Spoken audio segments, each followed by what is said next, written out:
तिसरा अध्याय. बिंदुक ब्राह्मणची गोष्ट.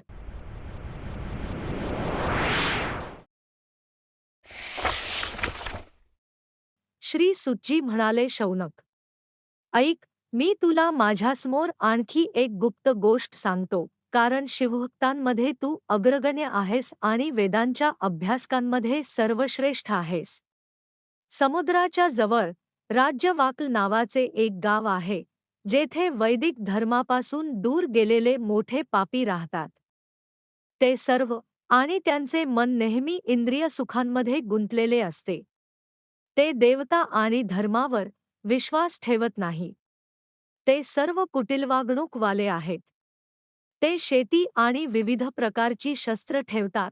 ते व्यभिचारी आहेत. याबाबत ते पूर्णपणे अनभिज्ञ आहेत. ज्ञान आणि वैराग्य केवळ साधना हेच मनुष्याचे अंतिम फळ आहे. ते सर्व प्राणी बुद्धिमत्ता आहेत.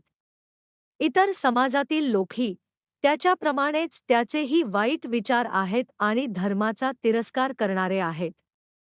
ते नियमित दुष्कृत्ये करत राहतात आणि नेहमी इंद्रिय सुखांमध्ये मग्न असतात.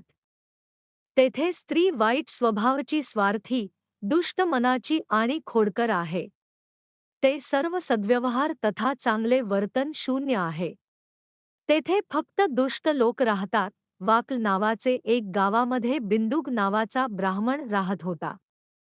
तो अधर्मी, दुरात्मा आणि मोठा पापी होता. त्याची स्त्री खूप सुंदर होती. तिचे नाव चंचुला होते. तो नेहमीच उत्तम धर्माचा पाळायची, पण बिंदुक वेश्यागामी होता. अशा प्रकारे खोडसाळपणा करण्यात त्याने बराच वेळ घालवला.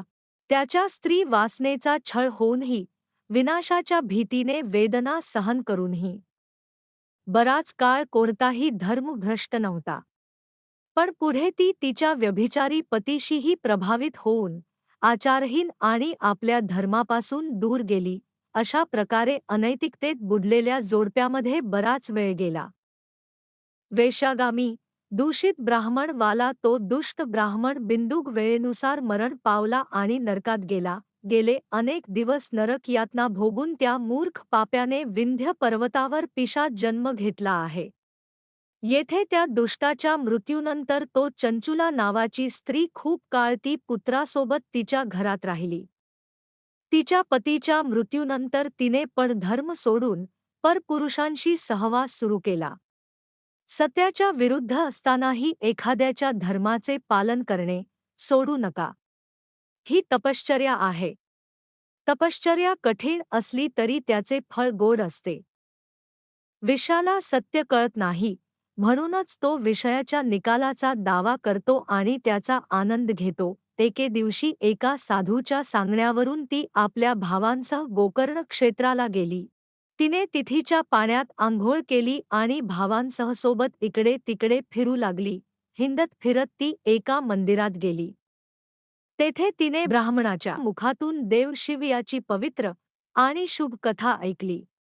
निवेदक ब्राह्मण म्हणत होते की जे स्त्रिया व्यभिचार करतात आणि मृत्यूनंतर यमलोकात जातात, तेव्हा यमराजा त्यांचा विविध प्रकारे छळ करतात. ते त्याच्या कमंगाला गर्म लोखंडी रॉडने मारतात. तप्त लोह मानवांशी त्यांना संक्रमित करवतात. या वेदना एवढ्या वेदनादायक असतात की जीवांचा आक्रोश होतो. तो पुन्हा असे करणार नाही असे स्त्रियांचे म्हणणे आहे. पण यम त्याला सोडत नाही. कर्मफळानुसार सर्वांनाच त्रास सहन करावा लागत आहे. देव, ऋषी, माणसं सगळेच त्यात बांधलेले आहेत. ब्राह्मणाच्या मुखातून ही वैराग्य वाढवणारी गोष्ट ऐकून चंचुला भयभीत झाली. जेव्हा कथा संपली, सर्व लोक तिथून निघून गेले.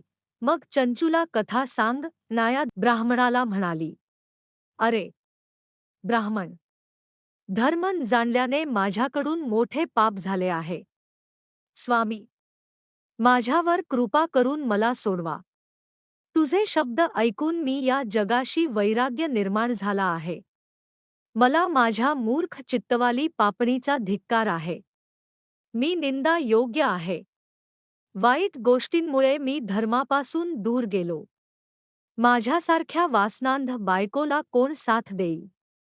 जेव्हा यम माझ्या गळ्यात फास बांधून मला माझ्या शरीरासह नरकात नेईल आणि नरकात माझे शरीराचे तुकडे करतील, तर तो मोठा यातना मी कसा सहन करणार? मी सर्व प्रकारापासून मुक्त नष्ट झाली आहे, कारण आजपर्यंत मी सर्व प्रकारे पापात बुडून गेलो आहे. हे ब्राह्मण, तू माझा स्वामी आहेस, तुम्ही माझे माता पिता आहात. मी तुझा आश्रय घेतो. आता तुम्ही माझा उद्धार करा. सुज्जी म्हणतात शौनक. अशा प्रकारे चंचुला ब्राह्मणाच्या चरणी आक्रोश करत ती पडली. तेव्हा ब्राह्मणाने कृपेने तिला वर केले.